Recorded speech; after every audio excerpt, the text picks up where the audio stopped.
everyone. Welcome to the Leader's Edge. I'm your host, Steve Steele, where we dive into insights and principles that will supercharge your leadership and ignite your personal growth. And whether you're a budding entrepreneur, a leader navigating change, or a seasoned pro, this show is for you. Each episode is packed with practical strategies designed to elevate your mindset and amplify your leadership impact. Get ready for actionable tips that you can put into practice immediately.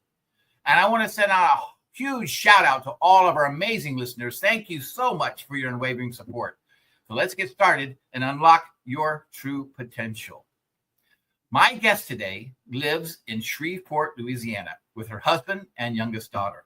She's a keynote speaker, a John C. Maxwell leadership trainer, and a certified body language coach, a certified behavioral consultant, and a CEO of Lisa Lou Impact, LLC.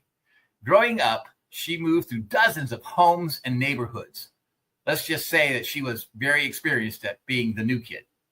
But somewhere between learning to read a room before she even found out her locker and making friends before moving, the truck was unpacked, something clicked. She discovered that connection is a skill, and she'd been getting a masterclass in it her entire whole life without even knowing it. Now she gets to help teams, organizations, and companies build what took her a lifetime and a lot of zip codes to figure out. Welcome from the green room, Miss Lisa Arendell. Hey, Steve. Thank you so much. I think I said your name wrong. It's Arendell, not Ardell, but Arendell. It's actually Arendell. Arendell. Yes, it's the letters R and L.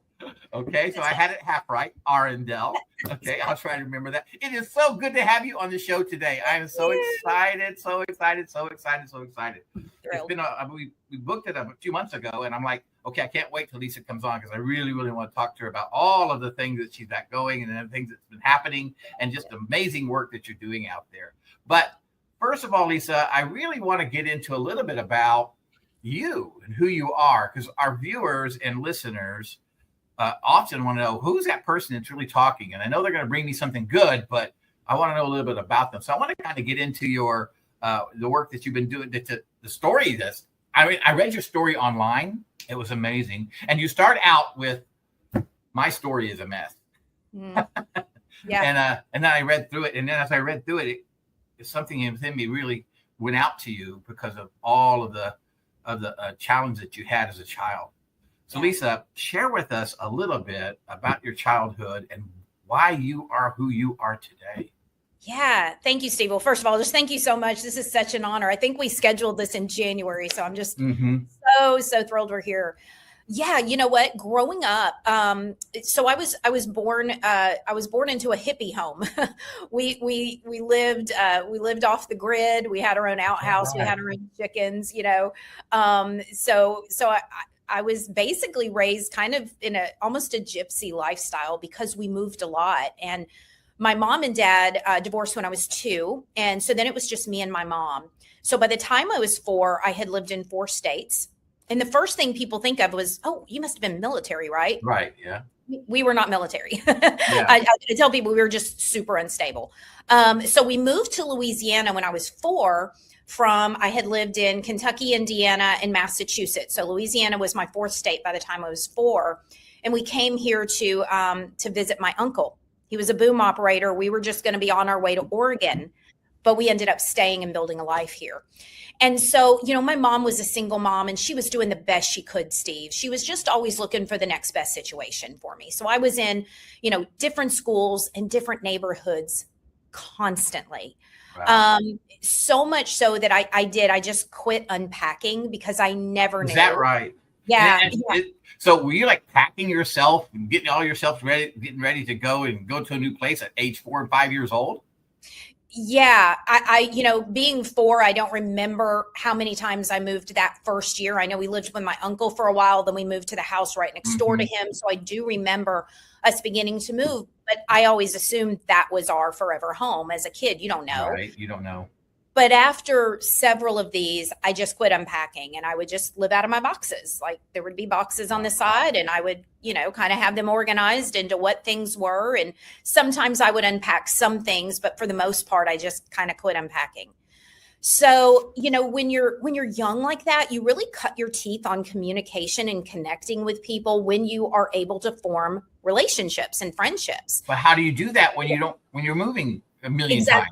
Exactly. And when you're literally, you said it at the beginning, always the new kid on the block. And so there was just this kind of this awkwardness to me. I never really kind of knew where I fit in. Looking back, I now see that as I feel like almost a superpower is what it built in me, because even though it was hard and awkward at the time, what it forced me to do was to get to know people quickly and to try and have them get to know me quickly, right? But it was years of that. It was just years of that. So that's really kind of the crux of where everything began, as far as just not knowing how to connect with people. Lisa, I think I read you 55 different homes, or 55 different homes. By the time I was 24, yeah, I had lived in 55 different homes. Is that right? Yeah. So when my husband and I got married, that's how many times I had moved. Mm-hmm. Well, Yep. my dad was military, so we moved a lot. Yeah. But I think it was maybe 8 or 10 times throughout my entire childhood that I maybe moved. I can't imagine 55 times, Lisa. Yeah. And what's so interesting is that I don't remember how old I was when I started counting, but I just remember I was like, well, let me kind of go back and ask my mom, like, which places, because I remember so much about so many of the homes. Because again, to me, they were always, that was home. This is now home. Well, oh no, now this is now home, right? Over and over again. And then I started counting forward. And then when my husband and I got married, we moved a few times, like you do when you're newly married. So now it's been over 60 times. But here's the thing, Steve, I told my husband, I said, one of the things that I want to make sure of is that our kids grow up in the same home.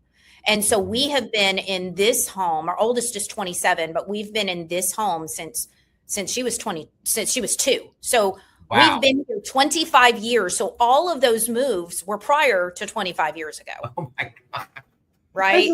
This is crazy. That's a lot, Lisa. That is a lot, especially as a child and growing up into your teens. I mean, okay, so you get into your teens and you know how important friends are when you get into your teens, right? I mean, that is where you really start forming those bonds and learning how to have those kind of friendships. How in the world do you do it when you move 55 times? I mean, yeah. I was very fortunate to be in the same high school the whole time. Prior to that, it was a bunch of different schools, but I was in the same high school, moved a ton, but at least I had 4 solid years there, which was a really big deal. So that was huge for me. So I remember reading in your story that you began to you learned to shrink mm-hmm. and take less space mm-hmm. and go unnoticed. Yeah. What does that mean? Well, and I'll tell you where that really began. When I was in the 5th grade at one of the schools that I was at, there was a gym teacher, and his name was Coach Woods. And Coach Woods did not like people talking in his class. Well, me and my best friend were talking while he was talking. And he came over to me, Steve, and I was probably 4 foot at the time. I was in the 5th grade. I'm only 5 foot now, so I was pretty tiny, and he was a hulking man. He saw that I was talking. He came over, he grabbed me by the shoulders, and he shook me really, really hard. And he said, "Quit talking." And when he did, not only did it hurt, but I was humiliated because I lost my bladder in front of the entire class. Oh, Lisa, I'm so sorry. That moment taught me that if I couldn't be heard, I couldn't be hurt. Several years later, when I was a teenager, that's powerful. When I was a teenager, it was just my mom and my sister and I. My sister's dad had since left. I have a half sister, Jessie, who's born with Down syndrome. She was born when I was 14, but her dad had moved on. So it was just the 3 of us. And we were in a home that in my bedroom, the window started above my head, and it was a squatty little window, but it was above my head. So I could walk around my bedroom however I wanted to. Mm-hmm. And I had just gotten out of the shower. I was about to get dressed, and I saw something out of the corner of my eye. Long story short, it was a peeping Tom that wouldn't leave. He wasn't just a peeping Tom. He was a glaring Tom. I was screaming. I had no way to cover myself because he was so high above me. My mom comes in. Mm-hmm. She starts screaming, and he wouldn't leave. Wow. And it was just such a feeling of violation. My mom runs out. He finally runs away. We later realized he had turned a cinder block up on its side. But what that taught me, Steve, is if I couldn't be seen, I couldn't be hurt. So now if you couldn't be heard, you couldn't be hurt. And it can be seen, can be hurt. So now it's locked in. You mean everything is locked in. That's right. That's right. Wow. And so I did. When I say shrink, I was already so small. And then I remember being in college, Steve, and I remember there was, because I was so small, we would always try and save money going back and forth to college, right? College was about an hour and a half away. So we'd save money. We'd all pile in one vehicle. Right. Well, one of my friends had a vehicle that had this weird hump in it. And because I was so little, guess who always got the hump that wasn't even a seat? It was me, right? Yeah, right. And so I sat on this hump all the time, an hour and a half to 2 hours back and forth. And I was always miserable. It hurt. It was uncomfortable. But remember, it just made sense because I was the little one and I was not about to speak up until I decided to speak up. I don't even know how long it had been going on, over a year, when I finally said, raised my hand sheepishly, hey guys, I would like an actual seat this time on our way. Mm-hmm. And do you know what happened? I got a seat, Steve. And that was one of the first times I found my voice. I'm like, oh, you know what? The words weren't with me at the time. We know this now, but you teach people how to treat you. That's true. And when I spoke up and I finally got a seat of my own, I felt like an absolute queen. I'm like, oh my gosh, I have a seat, right? And I was. Yeah. Anyway, so that just really shoved me into this place of shrinking prior to that. And then since then, I feel like God has just called me to step out more and more, which was frightening to me. It was absolutely frightening to me. I remember the first time I ever did a Facebook Live back when those were huge, right? And I just remember thinking, oh my gosh, people are going to hear me. People are going to see me. But I have a message people need to hear. And that weighed in more than my own fear of what would happen. That was just so ingrained in me. And crazy thing is, coming from where I am now, my job is teaching connection and communication, the very thing that I was just so disabled at, honestly. And I want to kind of tap into this thing a little bit too. I want to unpack this thing. You said something about, and on the Leader's Edge, we're not a religious type show, but we do talk about God and the Lord a lot because it's a major impact in our lives. You said God did something in your life. And so can you tell me about that moment that you really realized God had a purpose for you and that you needed to speak out and be who you were supposed to be? And how did that come about? And what kind of experience was that? Yeah, you know what? It really actually started with a friend of mine who's always been my biggest cheerleader. Her name is Robin. She's always been my biggest cheerleader. And I will never forget the day, Steve. She said, Lisa, she just saw something in me before I did, way before I had the confidence. She said, I see your name in lights one day. And Steve, when I tell you the visceral response in my body when she said that was, I told her, I was like, oh, no. I do not. That's the last thing I want. That is the last thing I want. She was like, I'm telling you, there's something there. And so that is when I really started getting more bold to step out on Facebook. On Facebook, I started doing some podcast interviews, like this, and it was this slow step into what you would consider the spotlight, what I consider the spotlight. But what's so interesting is, as fearful as that was, the moment I was on, something came out that I didn't even recognize. I remember going back and watching video and going, who is that? Yeah. Like, there was this confidence that I knew was really, I don't remember who first termed it, Godfidence, but it really was something internal that was coming out. And that's when I realized there's a message here that he wants me to convey that I need to lean into with obedience, because it's not about me. Right. It's not about me. That's and right. let me take it a step further.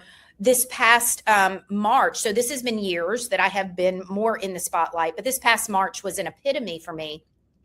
John C. Maxwell, as you know, is, the leadership GOAT. And I had the opportunity to speak on his stage, Steve. Right. I remember walking up to the stage, and there was my name in lights. And as I'm walking up to the stage, my friend's words came back to me, and I'm like, this this is the wildest moment because it was just such a picture of that full circle and of what God can do with willingness, even when we come to him with brokenness.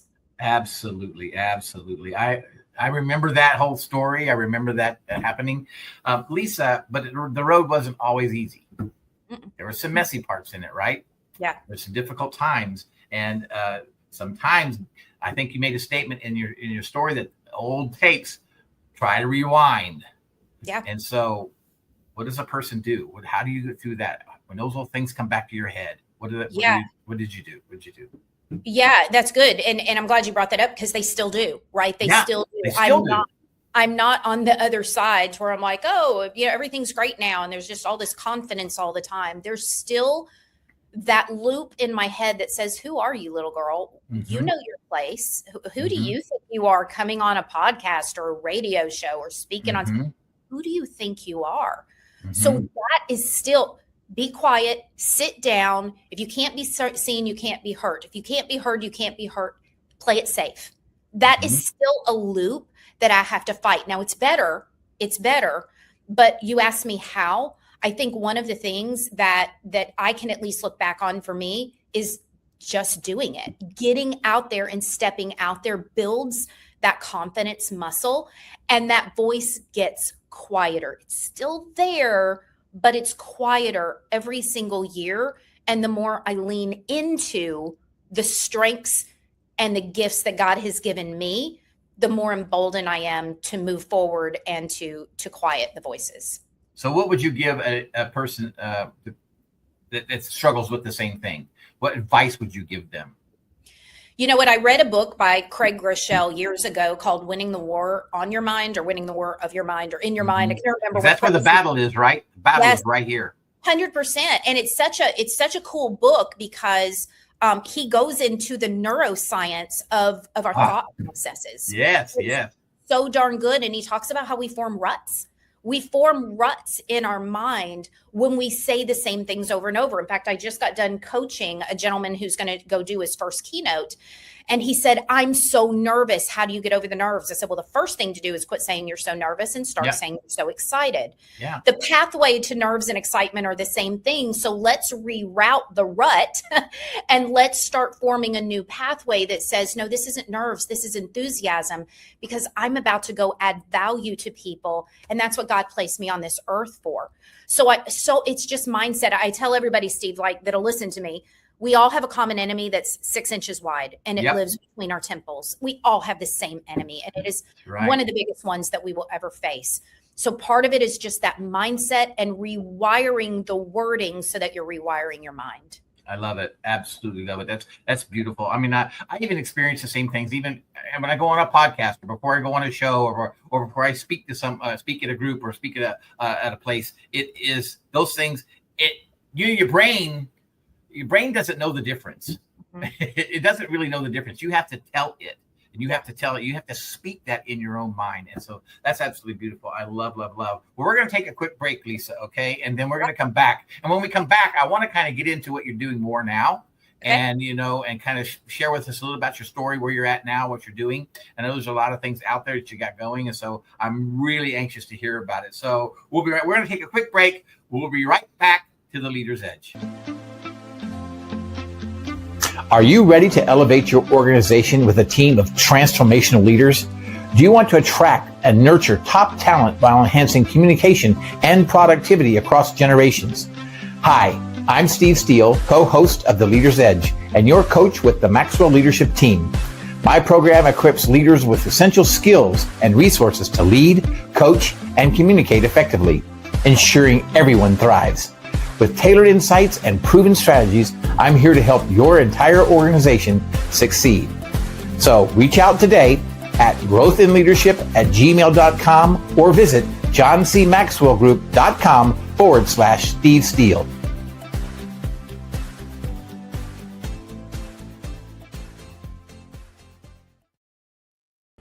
Hey everyone, welcome back to the Leader's Edge. I'm Steve Steele, your host, with our special guest today, Lisa Arendell.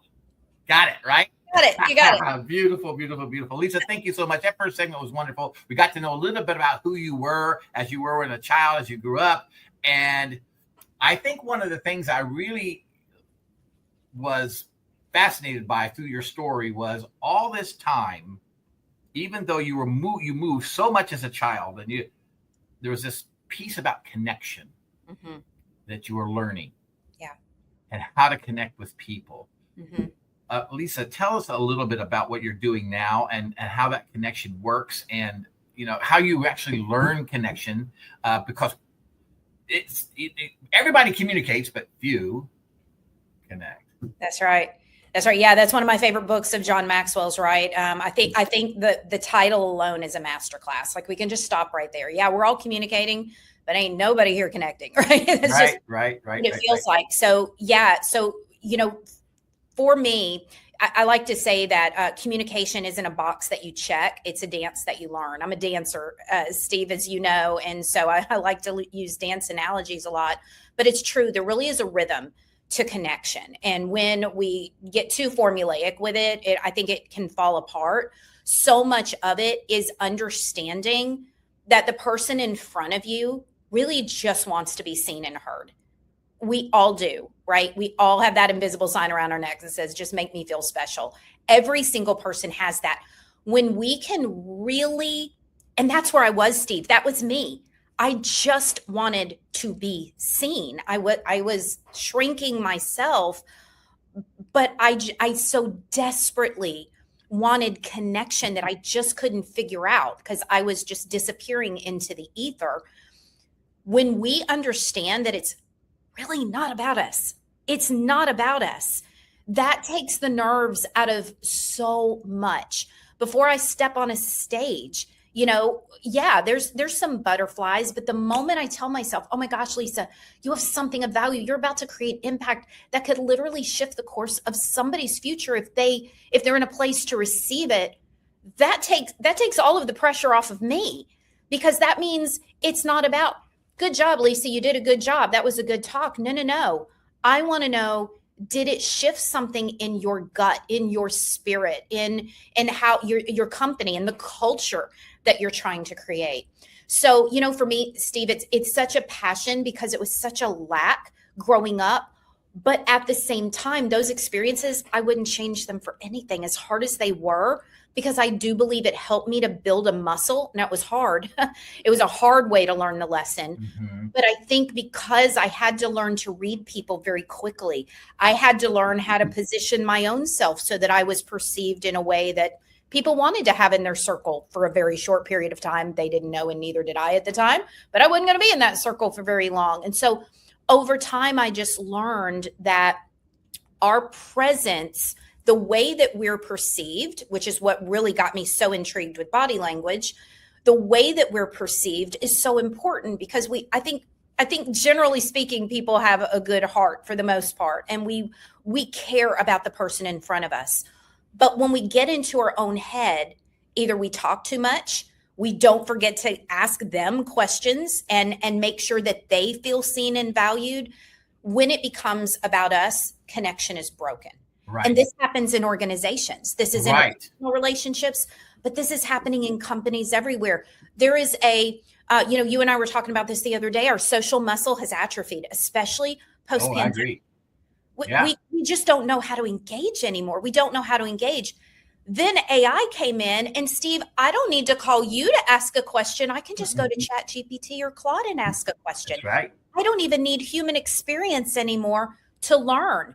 Before AI, we were like, oh, wow, we used to have to go to a library, and now all we have to do is go to Google. But it's even easier now. But what that's done is it's created these cultures within organizations and within interpersonal relationships of people that just no longer know how to people. We've lost that humanity. Sean Stephenson says communication is merely an exchange of information, but connection is an exchange of our humanity. So if I can go into an organization and help them understand how to see the human in front of them, the human that has stories and their own life experiences, and maybe a mother at home that's dying that nobody even knows about because they don't even know how to plug into each other. It's just a functional professional relationship at best.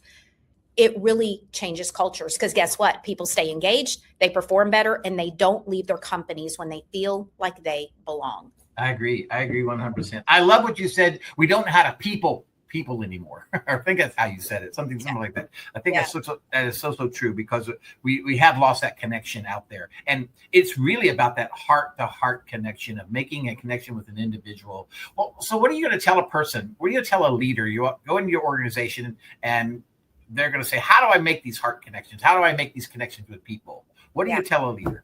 So with a leader, it's simple, but it's not easy sometimes. Right. And it starts with the leader. The leader needs to be transparent. The leader needs to be the one to go first, meaning drop the facade. Everybody knows you're not perfect. Right. They already know you make mistakes. You might as well own up to it. You know, Patrick Lencioni has the 5 dysfunction of his of a team, and trust is one of them. And that, you know, that trust or transparency. That there's also the five temptations of a CEO, which I just got done talking about too. So sometimes I cross them over, but one of those is vulnerability. And I think I love that. Yep. It's vulnerability. I think was the 5th one in the 5 temptations of a CEO, which is where he started his work. If leaders are not vulnerable, they can't expect their team to be vulnerable. And when they can drop the facade of I have to have it all together, I have to look like the perfect one, and they can engage. My favorite team trainings, Steve, are when the leader is in there. I can't fix anybody's team. I'm not in the fixing business. Right. I'm in the connection business. So when I bring in leadership or I bring in communication, when the leader is there, that's when things transform. Because guess what? What I'm doing in those workshops is we're having real conversation. Yes, we're having fun. We're using manipulatives to learn, but we're having real, honest, genuine conversation. And that culture only happens from the top down. Yeah, that's beautiful. Lisa, you are a body language expert. So let's talk about that a little bit. Yeah. How did you get into that body language, and how do you use that in your work now? Oh, you know what? I use it all the time. It comes out almost no matter what I'm talking about when I do team trainings. I could be in for leadership on something completely unrelated, but it comes in because our presence matters. It doesn't matter what's in our head if we're not presenting ourselves in a way that is palatable to the person in front of us and that makes them feel like they're valued. Because remember, it's not about us. Right. But where we do have to have that self-awareness is, how am I showing up? Are my hands in my pockets? Well, guess what? Hands need to be seen for people to have trust. It's this innate thing inside of us that if you and I are talking and we're sitting at a table and my hands are under the table, you may not be thinking, I don't trust her, but there's just a disconnect, right? So if somebody's on stage and they're speaking and their hands are in their pockets, not a good look. At a networking meeting, you walk up to somebody, your hands are in your pockets, not a good look. I like to say we have to earn our pockets. When we've got a very close connection with somebody, that's different, but your presence matters. So it's little things like that. Even eye contact, Steve. Who hasn't heard of eye contact? We've all heard about it, but how intentional are we with it? Do we overstare and make the person feel like we're drilling a hole in them? Right. There's kind of a rule of thumb. It's 62-65% of the time, look at them in their eyes, but also give them a little bit of a break by, looking away every now and then when you're talking. When they're talking, you're leaning forward, you're nodding, you have a gentle smile on your face, right? I tell the story. It's a funny story, but when my husband and I were newly married, I thought he had a superpower. He could be staring straight at me with eyes wide open, but be asleep, because I'd be, my voice would be raising and I'd be gesticulating and I'd be all passionate, and he would just be like this, right? And I come from a Portuguese household, we emote and we get passionate, we get intense, but he comes from a very calm and steady house. And so over the years, we've been married almost 30 years, and we've had to learn that, he had to learn that for somebody wired like me, his stillness did not come across as listening. It came across as apathy. I had to learn that for somebody wired like him, my intensity didn't come across as passion. It came across as an emergency. Yeah. We had to learn what the other person needed in order to better connect. And that's what body language can help us do. Now, when I talk, my husband leans in, He smiles a little bit. He nods. It's just enough for me to feel like, hey, babe, I'm here. I hear you. I'm with you. I've since learned to use my inside voice. Like I'm a little calmer now when I talk, right? So I'm able to connect with him a little bit more instead of making it feel so much like an emergency. But that's really what I love about body language. Knowing I wanted to focus so much on communication, I feel like it rounds it out, because body language, with our words, our tone of voice, and body language is the biggest rock in how we communicate, which is why email and text messaging is so hard. We've taken out tone and we've taken out body language. I know. Is assume, right? At least, yeah. And the thing about it is, I mean, I get so, of course, I'm more old school, right? So I rather really talk to a person in person or talk to them on the phone, where I can at least hear the tone of their voice, kind of feel a little bit about what. But nowadays, these text messages and all that, it's like there's nothing there. You don't know the feeling at all. You don't know. And then if there is a feeling of something, then you got to go back and explain why you said what you said, and then wasting all that time. So it's like crazy. But I have too also been pretty passionate in my entire life, and I've been accused of like, why are you so upset? Why are you so angry? Or why are you so, and it's not like I'm not. It's just who I am. Yeah. And it's like, and I had to in certain situations be able to read the room and say, now when I speak, I'll have to read the room and look, okay, I need to slow down, right, a little bit, be a little bit more, more of a listening mode, and just kind of explain as I go along, and then use my vocal variety, change the tempo, to change the feel in the room. That's right. Does that make sense? I mean, that's kind of crazy, but that's how it works. You have to teach yourself to do that. Absolutely. I did a virtual keynote just 2 days ago to people all over the world, and it was being interpreted in 5 languages in real time by humans, not by AI. And so when I was creating that keynote, Steve, I had to think about it from every single angle. If I said to you, hey, Steve, this woman really stands in the gap for the underprivileged, you would know exactly what I mean. Yeah. But I couldn't use the word stand in the gap because that may not translate in other cultures. That's right. So I had in my mind the whole time, wait a minute, what's going to add the most value to them? How can I make the best connection? And so I really needed to make sure that my words were something that would pretty much, transfer across all different languages. And so it wasn't about me. It wasn't about me and what was easy for me. It was about them and connecting with them. And let me tell you, I connected with them. It was really awesome. I got some great feedback from all the languages, which is so cool.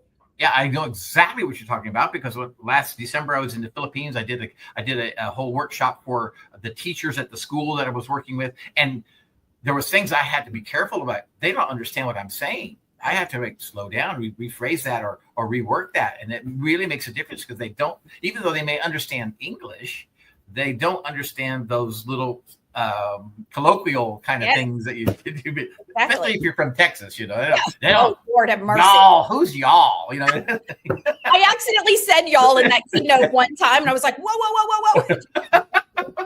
I don't know what the interpreters did with that, but that's beautiful. That's beautiful. So body language is a huge thing, and especially when you speak, because it is like you said, it's probably the number one thing that people communicate with and get across, right? I even find that true here on the podcast, because if I sit and listen and just have my hands folded and I'm just like not giving you any kind of, that's making it a lot harder for the guests to kind of communicate, right? Absolutely. Yeah. I mean, when I did that talk the other day, I just had a little snippet of the participants that were up. There were almost 400 of them, but the president of the company was there, and she was like, like this, and laughing. And it was like, oh man, it felt so good because that feedback tells me what I'm saying is land. And she wasn't saying a word. It was her body language. Yeah. Right? It was the energy you were getting back from the people that you were talking about, because you feed off that energy as a speaker. I truly understand that. Well, at least that's amazing. What else are you got going on right now? I know there's a lot of other things been happening. So. Yes. Wow. Well, so I'm getting flown out to Korea by that same company to go there and do a 3-hour workshop, which is super exciting. I get to do that at the end of July. I've got my year is pretty full of team trainings, a few more keynotes that are on the horizon as well. And, those are my 2 main lanes, Steve. I keynote. I'm a speaker, and then I do team trainings. I love workshops. I love bringing in engaging hands-on activities to help teach the lesson. They're not activities for activity's sake. But when I tell you, people reach out to me on LinkedIn often and they're like, what are you doing in your workshops? They look like they're having so much fun. 100%. But the money comes in the debrief afterwards. Like that is where the gold lies. Okay, what just happened in what we just did? How did your communication show up? What was the most difficult? Those conversations that they're having with one another, it just lights me up. It's so much fun because that's where things really begin to change, is when they can have the connection with one another, not just come and listen to a person with a PowerPoint and a manual. I don't do either one of those, by the way. We just have an incredible time learning, but really going deeper a lot of times than they expect. So those are my two big lanes, speaking and training, and I'm just all in with both of them. I love them so much. Now, you say you do have some coaching clients that you work with? It's funny. I very rarely take on a coaching client, Steve. My schedule is just so full. I do have one coaching client I took on right now because he's got a big keynote coming up and he really wanted some help with that. He's new at keynoting and he wants to do more of it. So I have taken on a coaching client, but they're very few and far between just because my schedule is pretty thick.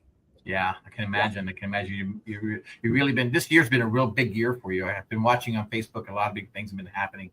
It really has been pretty incredible. Lisa, I really appreciate you telling me all of this. And I want to get into some more of it, though. I want to get into some more really what a workshop really looks like. When you go into a workshop and you are teaching, give me your idea of your most fun workshop that you do. Give us an idea of what that looks like. Because if there's anybody who wants to contact you, and by the way, Lisa's QR code is on the very top of the screen here, on the top left of the screen as you're watching. That's got her website. You can contact her there to get any kind of information that you want. And if you want her to come into your company or whatever you want to do, go to that website and click on that QR code. It'll take you right to where you need to go to reach Lisa. But Lisa, tell us really quickly, we got about 3 minutes here. Just give us a quick start. We'll come back to it, but give us a quick start of what it looks like for a typical workshop for you. Yeah, you know what? It starts the moment they walk in the door. We don't wait for everybody to get there. The first person that walks in, there's already something going on that they can begin doing to start to open up. Because what we don't want is everybody coming in, sitting down, getting on their phone, talking to somebody. We want to get right into it. So connection is something that I create right out of the gate because it makes them feel like, this is a safe space, and it brings a certain amount of trust and comfort to what's about to happen. So, from there, depending on what I'm brought in for, because it's connection, it's communication, it's leadership, it's a whole host of things. But then depending on what they brought me in for, we usually start right away with an activity. And the activity always has a purpose, always has a point, and it always highlights the actual teaching. So we do an activity, we get into teaching, and then we debrief. Then we do an activity, we do the teaching, and then we debrief. And that's really the flow of it. How long typically are your workshops? It totally depends. Anywhere. I like to not do them any less than 3 hours, just because it just takes a little while sometimes for people to really mentally get there, depending on what they're walking away from. But I've done them as little as 2 hours, but I prefer 3 hours all the way up until a couple days. I have, a 2-day that I've done is one of my favorites because we get so much done. Yeah, absolutely. Well, Lisa, we're going to take another quick break. Okay. And then we're going to come back. And when we do, I want to talk about when this all started, because I know as well as you know that we don't still start out knocking out workshops. That's right. We do a lot of stuff that's free, a lot of stuff that's, so we're going to talk about a little bit about that when we come back to the Leaders Edge. So we'll take a quick break. And when we return, we'll talk with Lisa about that on the Leaders Edge.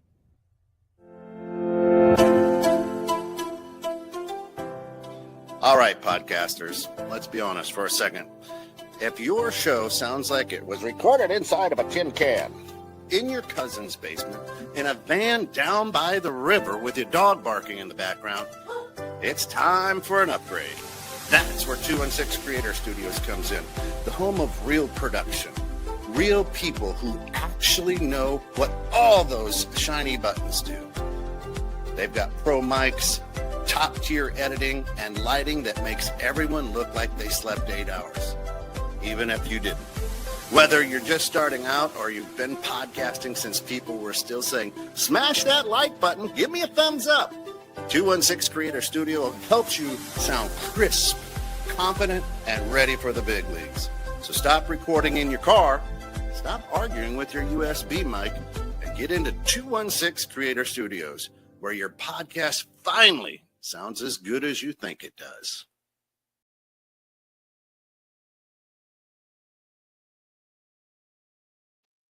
Hey everyone, welcome back to The Leader's Edge. I'm Steve Steele with your host, with our special guest today, Lisa Arendell. Lisa, a wonderful segment in segment 2. I love what you're doing and how things are going with you. But Lisa, I know it didn't all start that way. Yeah. No. It didn't all start that way. It didn't. You know, I was in health and fitness for 34 years, Steve. Is that where you learned to dance? Is what you learned? Because I learned to dance in my mama's stomach. I came out dancing. That's beautiful. That's beautiful. If anybody wants to see Lisa dance, you can go on her Facebook page. You can see all kind of little things going on. So that's amazing. Yeah. Yeah. So, no, but I was drawn to health and fitness and had my master's in exercise science. Did you really? Yeah, I did that for 34 years and loved it. And it was self-leadership. That's what I taught, was self-leadership. Yeah. And during that time, I did have the privilege of working with some teams, but for the most part, it was mostly self-leadership when it came to, you know, stewarding our bodies to be all that God's called us to be. And so when I decided to pivot out of that career, Chris Robinson interviewed me a couple weeks ago. And what I told him was, it was a professional identity crisis that I went through. It really was, because pivoting from self-leadership to corporate leadership, it was just different for me. Mm-hmm. And although I had used everything I had learned with communication and connection throughout the career prior to where I am now, I didn't know how to package it in a way at the beginning to deliver it to where it made sense, right? It was just, I just know how to do this. So I had so much self-reflection and self-awareness and questions. And I just went into a full year of seeking what is my professional identity now. And I also realized, Steve, that I needed to bloom where I was planted. So much of my business before was online, that I needed to learn the people that were here. I needed to build relationships. I needed to serve, to show up and serve without expecting anything in return, speak, lunch and learns, whatever it took. And so I spent a year and 3-4 months just really, really diving into that and building and fostering those relationships. And there was masterminds that were virtual, and there was, like I said, talks and lunch and learns and things like that.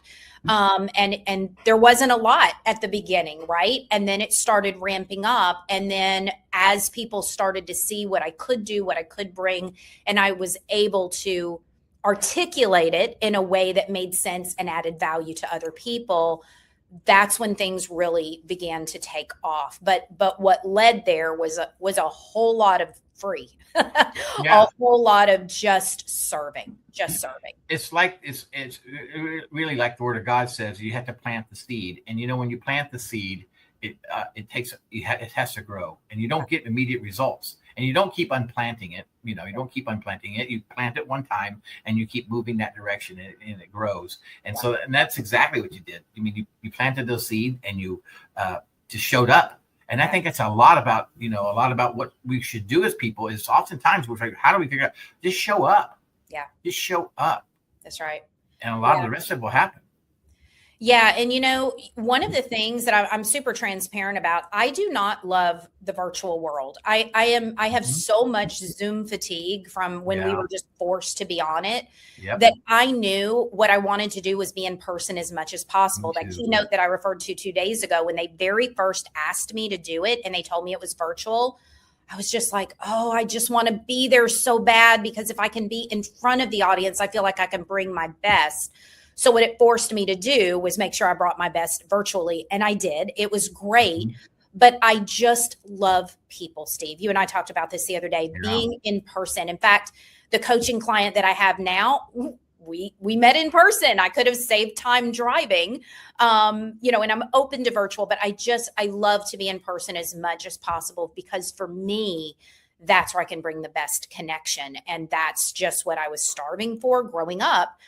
And then we were thrust into that, that world, all of us, during the pandemic for a couple years. And so every opportunity I get to be in person now just feels like an absolute gift and a treasure to me. I understand 100%. I absolutely love that too. I do a lot of virtual stuff, but I would rather be in person. And I get to be in person a lot because different places I'm at. But it is so much, for me, it's so much more rewarding to be in and make that real connection. I can actually feel. And sometimes it's hard to feel over the internet. You kind of learn it as you talk with people and you kind of understand, but it's so much easier for me to make that connection in person and just hear, just really understand who I'm talking to and what I'm talking about. It's just so much more. I mean, it makes a huge difference.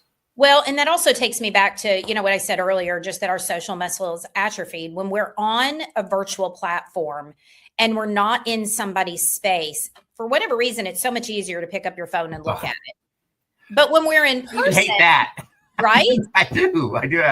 It's just, it's here, Steve, and it binged, and I need to see what somebody said, right? Yeah. But when we're in person, not that that's not a challenge in person, but there's just something about that energy of literally taking up somebody's oxygen. You're in their breathing space, that now it just seems a little bit more obviously rude to pick up my phone, right, and talk. And so I do think that's a part of it for me, is that virtually, especially if you're speaking to hundreds of people, it's easy for them to turn their camera off or to be looking down at something. Hey, maybe they're taking notes, but maybe they're texting their bestie. Who knows? Because we're not in person.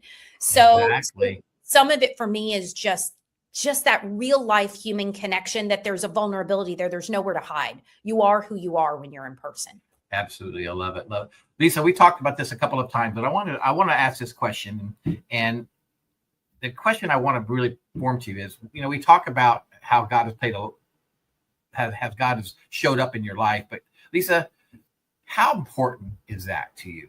How important is that to you? And how do you connect that connection? You talk about connection. How do you make that connection with your higher calling or your God? Yeah. You know what? It's everything to me. I've always said God is my CEO, right? I haven't always acted like God is my CEO. I've made a lot of decisions. None of us do. I've made a lot of decisions without talking to him. Oh, yeah. Interestingly enough, they don't usually go that well. But right. yeah. My faith is everything to me. I mean, back when I was in health and fitness, it was body, mind, soul. It was never just about the body, right? It was very much that holistic approach. And I feel that way with what I do now. Although I don't go into, a corporate leadership training and talk about faith, I also don't hide my faith. Right. And sometimes it does come up because it's who I am. But just knowing that God called me to this, I can't discount him in that. And anytime I've tried to do it in my own strength, I'm rather weak. And so that's when I feel like I show up the most confidently and bring the most impact, is when I know that I'm in alignment with what that word called me to do. That is so important. That word of alignment is so important. Yeah. It's actually huge. Yeah. And sometimes people don't really understand what alignment means. Lisa, what's alignment mean to you? Yeah, it means not taking Lisa's path because I think I know where I should be going and what I should be doing and what looks nice and shiny over here. And the moment I do, I know I'm out of alignment. If it's not, God has shut some really big doors. One I was really, really excited about. I'm like, this is amazing. Doors shut so fast. And at first it was like, wait, what? And then it was like, oh, this wasn't for me. So in the past, and even now, sometimes it's just real easy to be, womp, womp, that didn't work out. But when we have faith, we know that God has our best interest at heart, whether he's protecting us from something or just teaching us a lesson in something. He wants the best for us. And that helps me sit back and go, okay, Lord, I think I stepped out of line a little bit, or could have, had I just, went and tracked this down and tried to make it happen in my own strength. If that was a closed door, there's a good chance it's because it just wasn't meant for me. It was not in alignment. Absolutely. So when you think about it, all of those pieces together, really, it's just more about him than about us. That's it. And isn't that true? I mean, Yeah. that's so important in our lives. And oftentimes we think when I find out one of the most powerful is when I let go and I surrender. And I have this little thing called desire plus non-resistance equals desired result. When you don't resist, desire plus non-resistance equals desired result. When you don't resist and you don't push against it and you just allow it to happen, whether the door shuts or whether the door closes, it's always for your better good. Yeah. Always for your better good. That's right. If I stay in that alignment, then that makes a huge difference for where I'm going to end up and what I'm going to do. And I'll be honest with you, I haven't always practiced that very well. That's been a hard thing in my life to really learn to practice because I like to have control. That's right. I really do. I like to set my destiny. I like to, and you're taught that. You're often taught that, but it's so opposite of what really needs to happen when you need to let go. Now you need to be able to move when the time comes, but I think those doors open up and if you're in alignment, you actually know that's where you're supposed to go. Yeah. And you just saying the word control just, brought up everything we talked about earlier. Feeling so out of control growing up. For me, control was everything. Once I found my voice, it was like, oh, well, now I can do this. I can drive this. This is up to me. I do have a voice. And I kind of, got off course the opposite direction. And like you said, it's that release of control and then that full trust that God's going to lead you where he wants you to go. And, if you're not a person of faith, that may be something that's a little bit hard to understand. But what I know is that when I have trusted God and released control and just known that the doors that open are for me to walk through, the doors that are closed are the doors that I'm not supposed to walk through, that's when I just feel like my life is in most alignment, right? 100%. And I love just sharing that. I love speaking that on the Leader's Edge because that is my heart. And that's, I know a lot of guests that I have on. I've really not ever had a guest. We pray before the show ever starts every single time. And I don't always have John Maxwell. In fact, I've had more people, not John Maxwell, and I have had John Maxwell on the show for the past 2 years. Yeah. But no one has ever denied the fact, hey, I'd love to have that prayer. I'd love to have that prayer before we go on the show. Because there's always that, like it's like a superpower that we have. And we really do, if we know how that works in our life. It is our superpower, right? It really is. It's amazing. Lisa, what have you got going right now? What's happening right now? I know we got a QR code up on the screen. Yes. And so tell us a little bit. I think you said something about a freebie of some kind. What's going on here? Yeah. So I have a free download just called How Not to Be Awkward. I love that. I love that. What is it? Tell us about that. So it's conversation starters because, John Maxwell talks a lot about getting out of the people pile. And what is the people pile? It's when you show up and you look exactly like everybody else. You talk like everybody else. You ask the same kinds of questions. Hey, Steve, what do you do for a living? Because you've never heard that question before, right? So, networking groups were a big part of what I did. And I was trying to figure out, okay, I don't want to just go in and say, hey, Steve, what do you do? Like, how do I engage with you in a way that brings you value and that makes you feel, as a stranger that doesn't know you, that makes you feel seen? Wow. So that's what these really are. They're just ways. And I think there's like 48 or 50 of them. It's professional networking environments. It's going just a little bit deeper in conversations. There's even a little one pager that you can take a screenshot and kind of keep it on your phone so that right before you walk in somewhere, you can remember some great things to say that just get you out of the people pile, that get you out of those same questions so that the person you're engaging with goes, oh, wait a minute. They actually aren't waiting for me to say, well, what do you do? They actually care about me. Like, what a novel idea. Yeah. So that's what these really are. So it's free. It's free to anybody who would like to download. I don't know if it's going to be anywhere, but it's lisaluimpact.com/connection is how they can grab that. That's beautiful, beautiful, beautiful. Lisa, also, what's coming up on your schedule? What do you got doing? What's going to happen? So I've got Korea coming up. That's a pretty big deal. Right after that, I get another two-day performance management training with McElroy Metal, just a phenomenal company. I'm working with a local entrepreneurial organization. So I'm going to be able to pour into some entrepreneurs and teach them presence and how to do an appropriate pitch deck. I've got some incredible work coming up with another company out of Monroe that's about an hour and a half away. Just some really fun opportunities to get in there. And what I say is get in the sandbox. Yeah. Like when we were kids, we were in the sandbox and we're playing and but we're also learning. And that's what I get to do. I get to bring the sandbox to companies. And I got a lot of that coming up still this year. I absolutely love that. Any plans to come to Texas anytime soon? You know, I'm right next door. Like I know we are. It's like 4 hours. Where are you exactly? Fort Worth. Oh yeah. So quick, like 3.5, 4 hours away. Yeah, I'm in Texas fairly often. Yeah. Well, you come this way, you let me know. We'll have lunch together. All right. I'd love it. It's been so wonderful having you on the show today. Honor. It's been wonderful. Loved your story. Love what you've been sharing with us. And so thank you so much for being here. I greatly appreciate it so much. So everybody, next week on The Leader's Edge, join me as Nancy Economo shares her entrepreneurial journey and discusses her impactful work with Watts of Love. I love that title, including the premiere of the film documentary called Light on the Water. Tune in for this inspiring insight and call to action for change.